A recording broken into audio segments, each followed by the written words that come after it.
کہانی ماں کلثوم کے ایک گاؤں میں ماں کلثوم نامی ایک عقلمند عورت رہتی تھے۔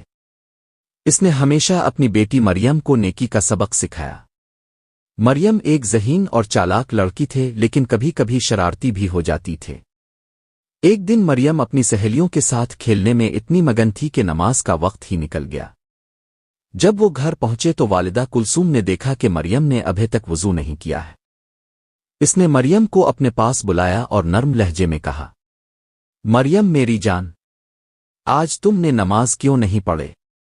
مریم نے قدرے ہچکچاتے ہوئے کہا، اماں میں کھیل رہی تھی، مجھے وقت کا علم نہیں تھا۔ والدہ کلثوم نے پیار سے مریم کا ہاتھ اپنے ہاتھ میں لیا اور کہا، دیکھو بیٹی، نماز ہمارے لیے خدا کا تحفہ ہے۔ جس طرح کھانا کھانے سے ہمارے جسم کو طاقت ملتی ہے، اسی طرح نماز سے ہماری روح کو سکون ملتا ہے۔ کیا تم جانتی ہو کہ دعا کیوں ضروری ہے؟ مریم نے معصومیت سے سر ہلایا اور کہا، اماں اب بتائیں۔ والدہ کلثوم نے کہا، نماز ہمیں اللہ کے قریب لاتی ہے۔ یہ ہمارے دل کو پاک کرتی ہے، شکر اور سچائی سکھاتی ہے۔ وقت پر نماز پڑھنے سے ہماری زندگی میں برکت آتی ہے۔ مریم نے کچھ دیر سوچا اور پھر بولی، اماں اگر میں نماز نہیں پڑھوں گی تو کیا ہوگا؟ والدہ کلثوم مرکی نے کہا، میری بیٹی، اگر انسان کھانا نہیں کھائے گا تو وہ کمزور ہو جائے گا، ٹھیک ہے؟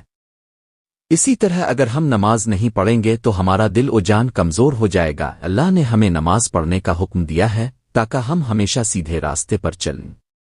مریم کا دل ہلکا ہو گیا۔ اس نے یقین دلایا، اماں اب میں ہر نماز وقت پر پڑھوں گا۔ والدہ کلثوم نے خوشی سے مریم کو گلے لگایا اور کہا، خدا آپ کو ثابت قدم رکھے میری پیاری۔ اس دن کے بعد مریم نماز کی پابند ہو گئیں اور ہمیشہ اپنی سہیلیوں کو نماز کی اہمیت کے بارے میں بتاتی تھیں۔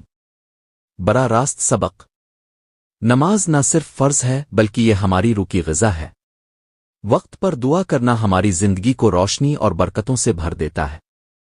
اس دن کے بعد مریم نماز کی پابند ہو گئیں اور ہمیشہ اپنی سہیلیوں کو نماز کی اہمیت کے بارے میں بتاتی تھی۔